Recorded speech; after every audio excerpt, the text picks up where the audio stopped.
What's up everybody, Sunkist here, and today's video is going to be a fun one. Breaking down an Alien Disintegrator build.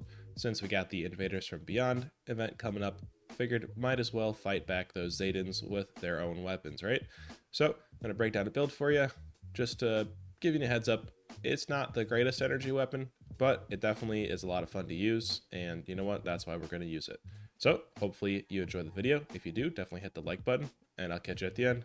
So here's what the special point allocation looks like. This is a pretty standard commando build with some science perk cards that you'll kind of see in just a moment here, but if you want to copy the build, here you go. I'll start off with the legendary perk cards, as always. I'm sure you're probably accustomed if you've seen most of my videos. I like to run pretty much all special legendary cards. That's just my preference. I like having as many of the normal perk cards as possible. So taking a look at strength, pretty standard here. It's mostly spec'd for carrying a bunch of stuff. If you don't want to spec for that, I definitely recommend running blocker to help get up some of your defenses. Same thing with maybe barbarian, something like that. Perception is pretty much maxed out for a commando build. Got all the commando cards and tank killer maxed out. And also have the concentrated fire card here, so we can target specific limbs in vats. Life giver to increase our survivability since we're bloodied. Chem resistant, so we can take as many chems as we want to boost our damage without getting addicted. Fireproof for some more tankiness. Radical for extra strength. Pretty standard over here in the charisma tree. Tenderizer for extra damage. And then Nerd Rage, big one for bloodied. Have all the science perk cards maxed out. One important thing to note about this as well, I do have Adrenaline maxed out since the Alien Disintegrator isn't exactly the best in the damage department. Just trying to do our best to boost that as much as possible. Pretty standard luck tree here for a vast critical build. One thing to note though is that I am going to run the Curator perk card just so that I can run the Energy Bobblehead and Energy Gun crit damage magazines, and those will last longer. I feel like this weapon really does need as many temporary buffs as possible to be as successful as possible. So taking a look at the actual weapon itself that I have here, it's a anti-armor, weapon speed, damage resist while reloading. This isn't the best roll that you could have. Probably would go with bloodied, explosive, less AP cost, or reload speed if I had a personal choice. This is just a roll that I happen to get randomly, so that's what we're gonna roll with. Not terrible though. There's actually only like 4 modifications for this weapon. You unlock all those from getting plans during the Alien or the Invaders from Beyond event, but personally, if you're a commando build, it just makes sense to rock the automatic receiver. There's other ones that convert the type of damage you have, but they all turn into semi-auto. So I think the automatic receiver probably is the best way to go. Now for mutations, here's a look at what I'm running. This is what I run for all my builds, so it's not exactly the best here. Important things to note though are probably going to be the Eagle Eyes for the extra crit damage, and then Herd Mentality for the extra special points and adrenal reaction since I'm bloodied. Taking a look at my armor, I run a full set of Civil Engineering, Unyielding, AP, Regen, and Weapon Weight Reduction. I personally prefer Civil Engineering armor just because the set bonus you get of weapons breaking slower, then you don't really have to worry about spending any perk cards to keep your weapons from breaking slower. And the thing that's nice about that, it blankets all weapons, not just a specific type. So that'll include auto melee, heavy, commando, energy, doesn't matter. It prevents all weapons from breaking slower, so I think that set bonus is great. And that's what I run. Definitely Unyielding is the way to go if you're bloodied. I would say Overeaters and Overeaters, and then kind of any other star's fine for the second 2 if you're full health. Alright, we're over in West Tech here to fight some super mutants and see how we're doing on that. Just want to note the stat buffs that I have going on here. I took a energy weapons bobblehead for plus 20% energy gun damage, and I also took a Tesla Science 7, which gives us plus 100% crit damage. I'm also going to be taking an overdrive. So let's go see how we do.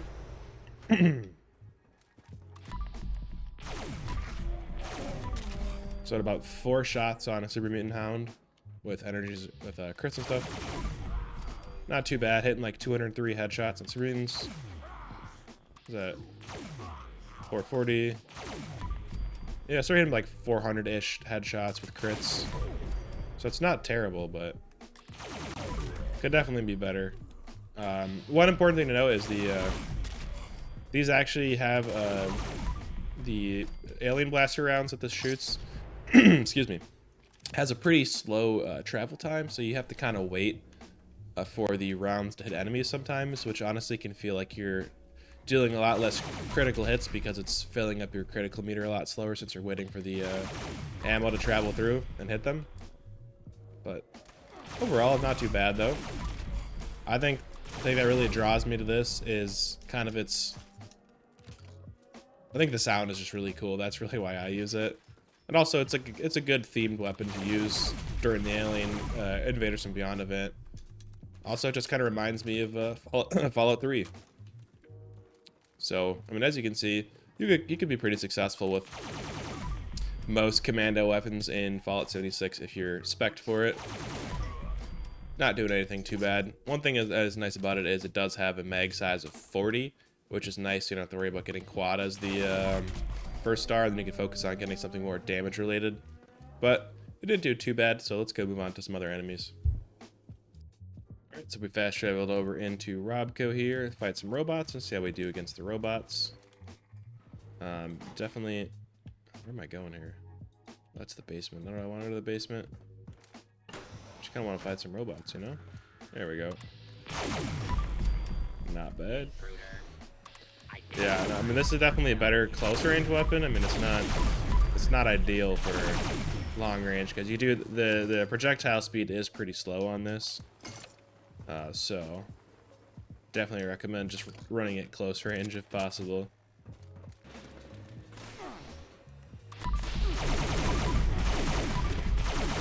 Okay, yeah, so it's definitely not the greatest, but you know what? It gets the job done. Not faring terribly. Definitely don't recommend running this outside of VATS either, just because the projectile speed is so slow, so you do kind of have a hard time hitting enemies with it manually aiming. I mean, it's definitely doable when you're right next to them, but anything further than barrel stuff range, you definitely want to run VATS. Let's go fight some tankier enemies and see how that does. See how we do against a Super Mutant Behemoth here. Make sure I take my overdrive here. Get the right target here. It's level 60, so not too bad. 15 shots to take down level 60 Super Mutant Behemoth. Not terrible. Let's go fight a Mirelurk Queen. Let's see how we do against a Mirelurk Queen here. First of all, let's take care of some of these normal ones here. See if we can get them to spawn. Alright, I guess they want to... Do I not have anything to throw at them? That's kind of a problem, huh? Oh my god, that scared the out of me. Oh, okay. So 64 to the head. Sprouts, 73? 27 there. Okay, so let's try the spouts. They seem like it was doing the most damage.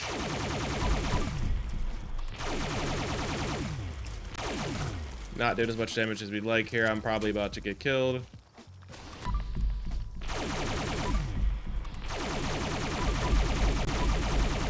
Make sure I have an overdrive going on here. This does have a quite costly AP.